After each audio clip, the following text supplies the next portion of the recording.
Saudara-saudariku yang dikasihi Tuhan, Shalom, salam damai sejahtera untuk Anda semua. Selama 1 minggu ini, kita telah merenungkan, mensyukuri dan menumbuhkan karunia-karunia rohani yang kita terima dalam masa Prapaskah sampai masa Paskah ini. Maka dalam renungan harian Katolik masa Paskah ini, saya kembali ingin mengajak Anda untuk makin mensyukuri, makin menumbuhkan karunia-karunia rohani yang sudah kita terima. Karena karunia-karunia rohani akhirnya juga berujung pada sebuah perutusan yang menumbuhkan kita semua. Mari kita mengambil kekuatan hidup kita dari Injil Markus bab 16 ayat 9 sampai dengan 15 Injil hari ini. Setelah Yesus bangkit, ia mula-mula menampakkan dirinya kepada Maria Magdalena. Sesudah itu ia menampakkan diri kepada 2 murid yang pulang ke Emmaus. Akhirnya ia menampakkan diri kepada ke-11 orang itu ketika mereka sedang makan, dan ia mencela ketidakpercayaan dan kedegilan hati mereka oleh karena mereka tidak percaya kepada orang-orang yang telah melihat dia sesudah kebangkitannya. Markus membuat sebuah ringkasan penampakan Tuhan. Maka kemudian Markus memberi kesaksian demikian. Lalu Yesus berkata kepada para murid yang belum percaya penuh itu, "Pergilah ke seluruh dunia, beritakanlah Injil kepada segala makhluk." Tentu saja dengan bekal pencerahan-pencerahan yang telah Yesus berikan ketika mereka diajar kembali tentang kitab suci yang menyatakan bahwa Mesias itu harus mengalami penderitaan, wafat dan bangkit, dan kemudian tentu saja akan berujung pada kenaikan ke surga yang menyertai seluruh pelayanan-pelayanan kita. Maka ia berkata juga kepada kita, "Aku menyertai engkau sampai akhir zaman." Saudara-saudari yang dikasihi Tuhan, perjalanan rohani tidak berhenti pada pengalaman, tetapi berakhir pada perutusan.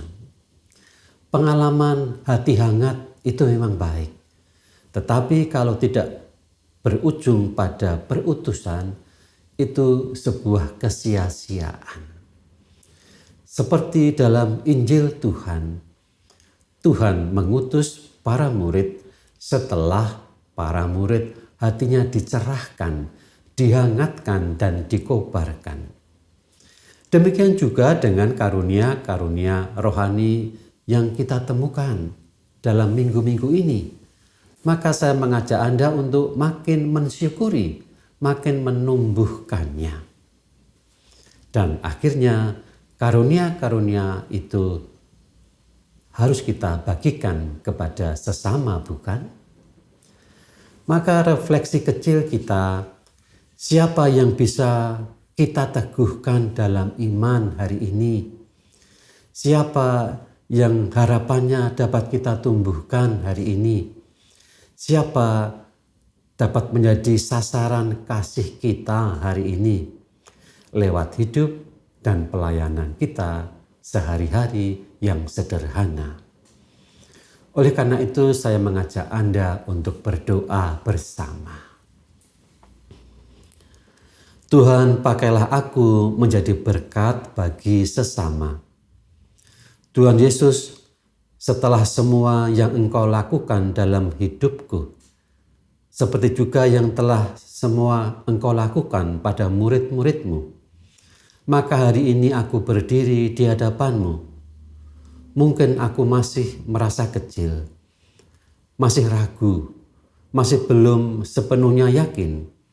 Namun Engkau tetap berkata, "Pergilah ke seluruh dunia, Beritakanlah Injil kepada segala makhluk.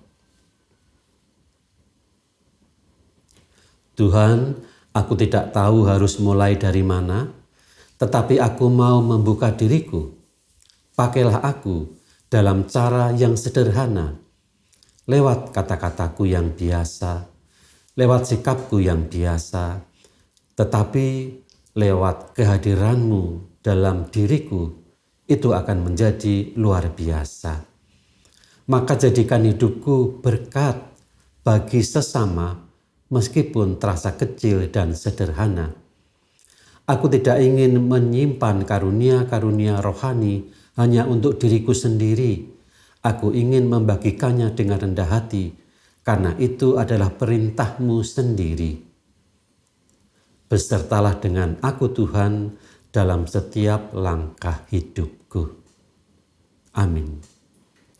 Tuhan bersamamu dan bersama rohmu, dan semoga Allah yang Maha Kuasa selalu menyertai hidup dan langkah-langkah kita dalam nama Bapa, Putra, dan Roh Kudus.